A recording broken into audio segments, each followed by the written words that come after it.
Hello, how are you? My name is Ellie Stein, and I am giving a share on the topic of Ben Adam Lechavero for the month of El in the schus of my mother's yahrzeit, my mother Rachel Devora Bas Yitzchak, on the occasion of her fourth yahrzeit. She was taken from us way too young, and I miss her every single day. I'd like to speak on the topic of Ben Adam Lechavero. Throughout El and the Yomim Noraim, we are encouraged to do teshuva, work on ourselves. My entire life, it has been drilled into me that there are two aspects to our tshuva, bein adam l'makom and bein adam l'chavero. I have learned from many different sources that the second one, our interpersonal relationships, are truly critical towards our tshuva and coming closer to Hashem. When I was in high school, one of the most popular things to do before Rosh Hashanah was to go around to all of our friends and say, "Oh, do you meichel me? Do you meichel me? You forgive me? Is there anything that I ever did to you? Can you please meichel me?" It wasn't until many years later that I realized how fake that was. Yes, at some point in our lives as high schoolers, we must have wronged our friends in one way or another, but all that running around and begging for mechila didn't actually mean anything. It was just the in thing to do, and you simply had to do it. Did we even know what we were asking mechila for? Elul comes on the heels of the month of Av, the month when both of our Batei Mikdash were destroyed because of sinas chinam. We lost the most important and holiest place to us simply because of our lack of ben adam l'chavera. Not because we weren't bringing the right karbanos, not because we weren't eating kosher or keeping Shabbos, but because we simply didn't uphold the halachos of ben adam l'chavera. In the most basic of terms, we can think of this crucial mitzvah as being nice. Really, it's that simple. Being kind, having chesed in your heart, and thinking of other people, even putting them ahead of your own needs. Believe it or not, it doesn't count that you wake up in the morning thinking about your kids' needs and lay awake at night, or crash falling asleep before you even hit the pillow, wondering what we were supposed to do for them that we forgot that day. Yes, we must have a tremendous amount of chesed in our husband when we think of and have a relationship with our kids and our husbands, with our families. But the chesed that I want to talk about today, the true ben adam l'chavero, is between us and our friends, neighbors, and the members of our community. Several years ago, in my large northern New Jersey community that is full of a lot of wonderful, wonderful people, we had Havas Yisrael groups throughout our community, and we got together every week and we discussed a different topic and learning to care for each other more. Many of these aburas were based on Rabbi Yitzchak Silver's book, The Code of Jewish Conduct, or Mishpatei Shalom. In it, he explains that it's our obligation to do v'ahavta l'recha kamocha, love your fellow man as yourself, and v'halachta b'drachav, walk in the ways of Hashem. He explains that one opinion differentiates between the two mitzvos in that the mitzvah of v'halachta b'drachav is the obligation to emulate Hashem by performing positive acts of kindness, just as Hashem acts with kindness towards his creations, and that v'ahavta requires that we feel love in our hearts and protect our fellow man from monetary loss, anguish, and any affront to his dignity. Another opinion holds that v'ahavta also includes doing acts of chesed, while the halachta b'drachav means to cling to Hashem by refining our midos and doing acts of chesed all the time. According to this opinion, we can think about someone all we want, but it isn't a mitzvah until we perform an act of chesed for them. In Vayikra, Parak Yud Tes, Pasuk Yud Ches, it says, "Love your fellow man as yourself, I am Hashem." The mitzvah applies to everyone, young and old, man and woman. Children should be trained in this mitzvah from a young age and should be encouraged both within the family and without. Rabbi Akiva called these mitzvahs a great principle in Torah. Hillel said that the rule of do not do to your friend anything that would be loathsome to you is the actual crux of Torah, and the rest is just an explanation. Many of the mitzvahs in our Torah are based on these all-important mitzvahs: the isurim of stealing, adultery, swindling, hurting with words, hatred, nekama or revenge, and bearing a grudge, just to name a few. In order to perform these mitzvahs, it's not enough to consider how you would feel under the circumstances. Rather, you have to put yourself in the other person's shoes and imagine how you would feel if you were actually him or her. Chazal say that halachta consists of emulating Hashem in His kindness to us. This includes performing acts of chesed, bikur cholim, nichum avelim, chesed shel emes for a mace, which is bringing someone who has died to be buried, and hachnasas chasen v'kala. Hashem visited Avraham when he wasn't well, bikur cholim, visited Yitzchak as an avel, buried Moshe Rabbeinu, and more. If we do not perform these mitzvahs, we are not doing a mitzvahs aseh. Children are also required to perform these mitzvahs according to their levels, both in the house and out of the house. Expecting our children to pitch in teaches them how to share the burden instead of expecting others to serve him, and sets them on a path to follow these two important mitzvahs. Let me just straighten that out. When we expect our children to pitch in, it teaches them how to share instead of them expecting us to serve them all of the time. Additionally, these two mitzvahs are required to be performed expecting nothing in return. Just as Hashem is merciful, gracious, and giving to all of His creations, without expecting anything in return, we are expected to conduct ourselves in the same way with other Jews, whether it's a relative, a friend, or a stranger. The Torah begins with the chesed of Hashem clothing Adam and Chava, and ends with the chesed of Him burying Moshe Rabbeinu. So the Torah goes me chesed lechesed. However, all that being said, it is important to note that we are required to care for ourselves, our family, and our own spiritual needs, even Torah learning, above the needs of others. But even though halacha does not provide us with this way out of doing chesed, the proper thing to do is go beyond the letter of the law in performing acts of chesed for others. If we constantly use this technicality to get out of doing chesed, it will be as if we have thrown off the yoke of chesed. Rambam wrote, "It is a positive mitzvah to Rabbanan to do all of the mitzvahs of bein adam l'chaveru and more, and that these are acts of chesed that one personally exerts himself to perform. There isn't a maximum amount of these mitzvahs. There are a lot more in-depth discussions to each of the specific mitzvahs of the Ahavta l'recha kamocha, but we're going to discuss that another time. Today, I want to talk about our community and the needs of others. If you don't already know me and my son Isaac, I just want to tell you that Isaac unfortunately suffers from a very horrible, debilitating disease, which leaves him both physically and medically completely disabled.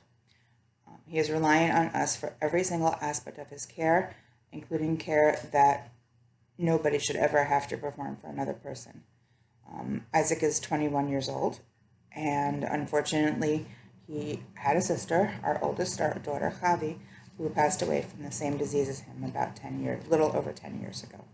And we miss her with all of our hearts. Chavi would have been 24 years old. I'm not going to describe the care that Isaac requires in order to live every day in detail. I'm sure others imagine what it entails, but until you live with it every single day and see it firsthand, it's impossible to comprehend.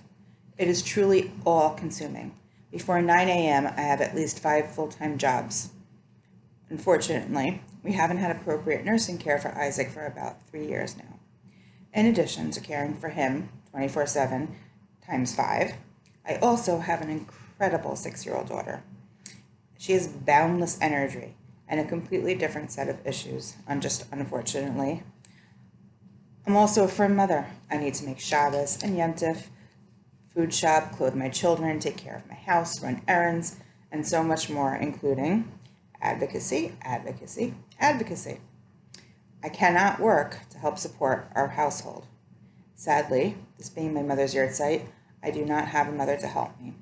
And unfortunately, my father passed away 4 years before my mother on Erev Yom Kippur. Due to the extreme stress and the needs of my family, my siblings chose to walk away from us 3 years ago as well, and my husband's family does not live close enough to be able to help us on a constant basis. All of this is just the tip of my melting iceberg. I'm not here to tell people that they are responsible for my life. Yes, even though the halacha says that you should try to put yourself in my place, that would truly be impossible. Just as I have no idea what anyone else is going through, and yes, everyone has their pekalach. Another time I'm going to go into sayings that people should not say to parents with special needs children.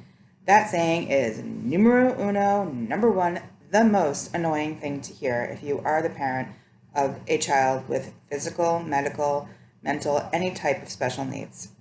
The story goes that each person would still pick their own set of nisionos, of tests, given the chance. I'm gonna have to say, not me, no shape, no way, no how. I would be more than glad to share even an eighth of one of my mini nisionos, my little teeny tiny tests that I get about every hour, with no return policy.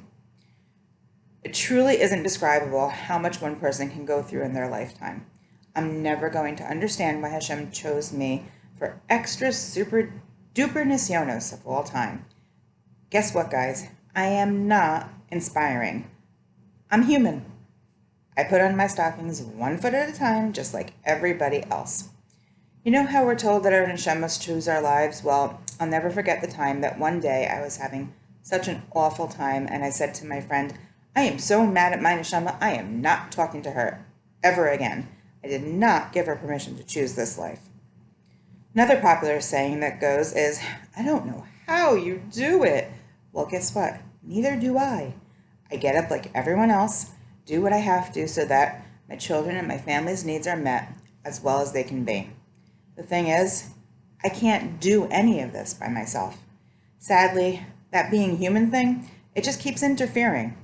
Although we do say around here that sleep is for sissies, sitting down to eat is overrated, and going to the bathroom requires a hall pass, at some point, living like this really tends to get to me. And all the other exhausted, incredible, brupper eating moms of kids with different abilities. And for those of you who don't know, brupper is breakfast, lunch, and supper. That's kind of how we eat around here. So how do we do it? The humongous secret is, dun, da, da, help! If one of us drafted moms is lucky enough to have a supportive family nearby, then she hit the jackpot. I, on the other hand, have only been able to exist these past 24 years, aside from what help my family was able to give me through the chesed of other people, mostly in my wonderful community. The receiving of help from my community started many, many years ago, and there is no way that I can count all of the truly selfless angels, the malachim that are out there that have enabled me and my family to get to this point in our lives. The thing is, our community grows more and more every single day, and my help dwindles more and more every single day. Obviously, the ideal thing would be for Isaac to have a nurse. Given the state of New Jersey's ridiculous bureaucracy and Medicaid's budget cutting, at this point in our life, I highly doubt that Isaac is ever going to receive the amount of nursing care that he's entitled to. But that's an entire topic all on its own, which needs addressing in also another forum. The thing is, guys, I am exhausted. There's no way to describe the levels of exhaustion that I live through every day. The lack of sleep, a stressful job that is beyond description, the stress of dealing with so many different entities just to help us and to have to help Isaac get through every day, such as doctors, supply companies, pharmacies, insurance companies, and so much more. All of those make every single cell in my body tired, every minute of every day. Keeping Isaac entertained has also been a very all-encompassing job. Keeping my daughter managed with her issues and as happy as possible are some more of my jobs. If you're the mother of older children, think back to before you had children that could help you with your other children. Think back to before one of your children drove. Remember what it was like when you had to drive your kids everywhere and couldn't just send them into the store for one thing? Remember what it was like before you had someone to watch your little kids if you needed to go out.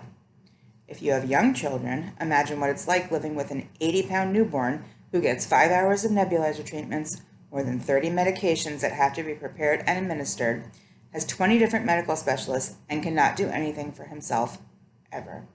Now imagine taking care of that same newborn for 22 years. How would you get anything done? With help. It's impossible for one person to manage all of this on her own. I can't work to support our family, or to help support our family, and my husband does do the best he can. But unfortunately, we're highly in debt. I can't hire full-time help. This includes cleaning, organizing, Shabbos and Yom Tov prep, food shopping, errands, and things that people take for granted that they get to do every single day. I'm also not the only mother of children with special needs who lives here. I can't speak to other moms' lives. I just know that they are not easy, no matter how many times they press that Staples button that says, it's easy, it's easy. It just doesn't happen. Mi ka'amcha Yisrael is something that we hear often. The thing is, when there's a crisis, people are more than willing to pitch in immediately and band together and help whoever is having that crisis du jour. When someone has a chronic need for help, people get really tired of it. They get tired of hearing about it. But it's still there, and unfortunately, we still need the help. According to the two important halachos that we just learned, the amount of time that someone needs help doesn't have an expiration date. We rely on community support, and every year it gets harder and harder to come by. Honestly, I can't speak to the reasons why. I know that people assume that we get help from organizations in town. Sadly, that's just not so. They do try to help us to the best of their abilities, but they're just not set up for the type of help that we need on a constant basis. If you tell me you're thinking about me, it's really nice, and I have to tell you, I really do appreciate it because it feels like I am alone. But it doesn't physically help me get through the day. I'm not asking anybody to move into my house and help me full time. I'm trying to explain that a little help goes a really long way. Having to ask for help all the time, and I mean every single day, is really demeaning. It's hard to do, and it's the only way we get to function or get anything done around here. But it gets exhausting also to ask for help, and I've stopped doing it a lot. I also want everyone in this community to please do not assume that there are a ton of high school age girls here every day. There aren't.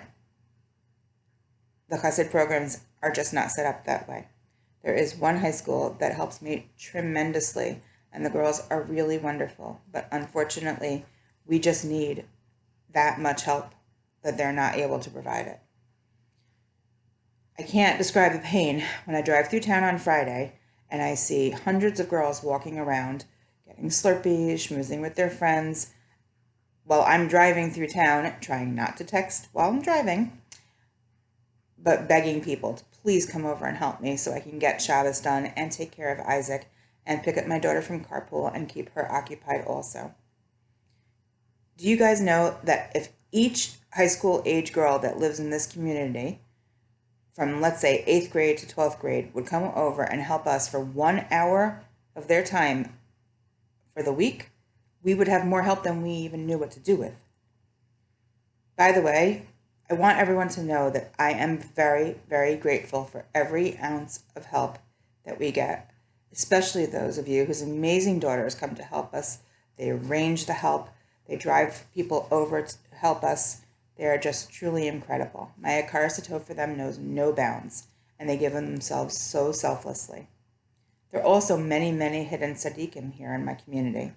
There's one family whose every child of different ages, both male and female, have been over to help us in one capacity or another, hanging out with Isaac, helping with my little girl, helping me with Shabbos, whatever it is. They are truly, truly tzaddikim. It just so happens to be that they also have somebody who is related to them who lives here, who never met me, and she contacted me and said, my 11-year-old and her cousin come over once a week, every Thursday, and help you guys for an hour, play with your daughter just so you can get something done, all out of the goodness of her heart. She even thinks of us on Sundays and days off, and she works full-time and has a very busy, large family of her own.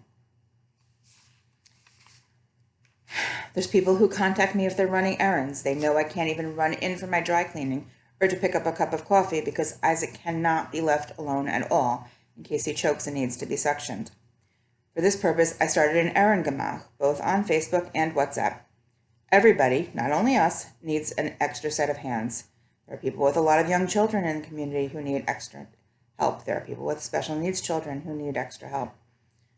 Yes, there are many individual neighborhood groups and chats on WhatsApp, but our town is not that huge that we can't do for others across town.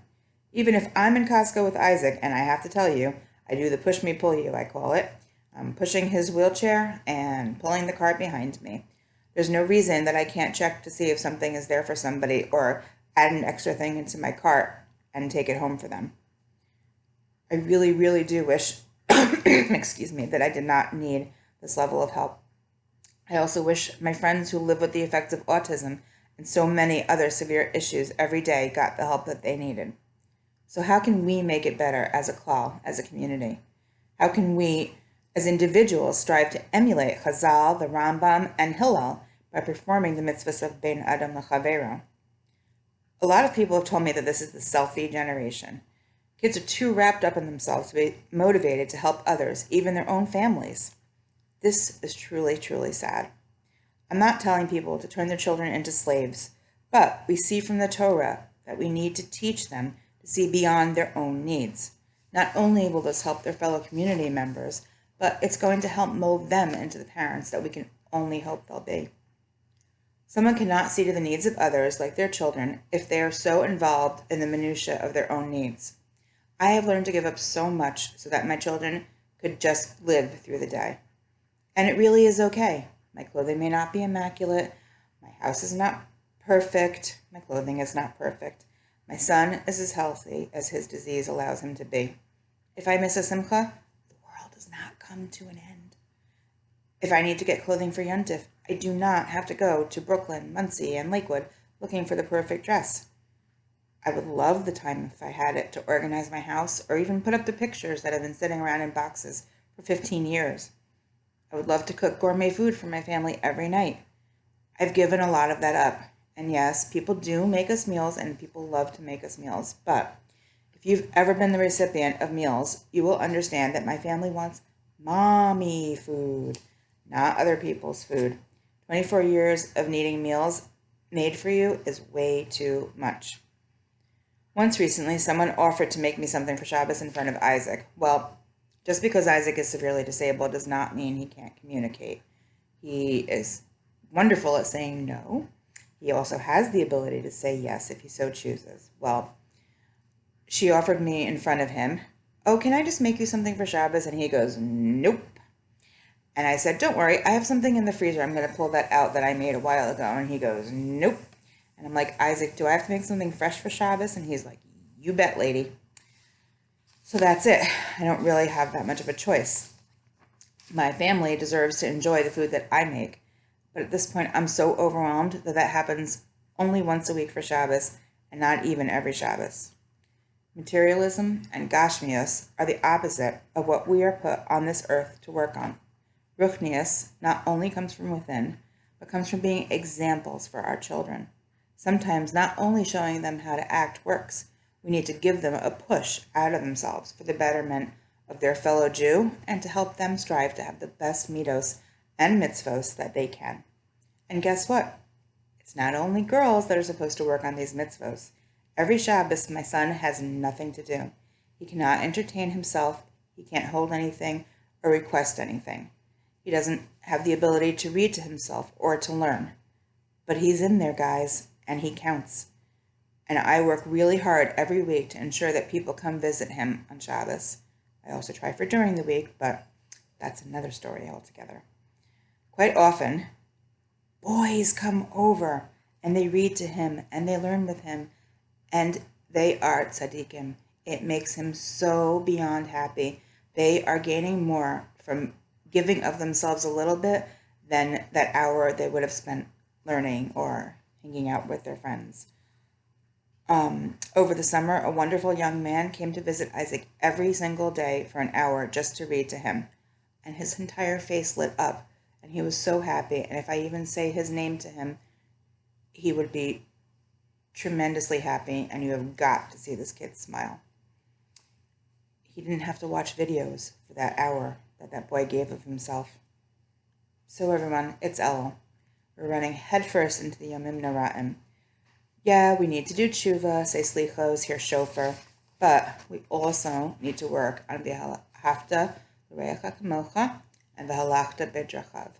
Please, when you think of these mitzvos, consider us. Consider other families with extraordinary needs, and reach out and give of yourselves through the chesed of these mitzvahs. May my mother's neshama have an aliyah, Rachel Devora Bas Yitzchak, and may she have the schus to see her daughter receiving the help that she needs to get through every day. Kasiba v'chasima tova.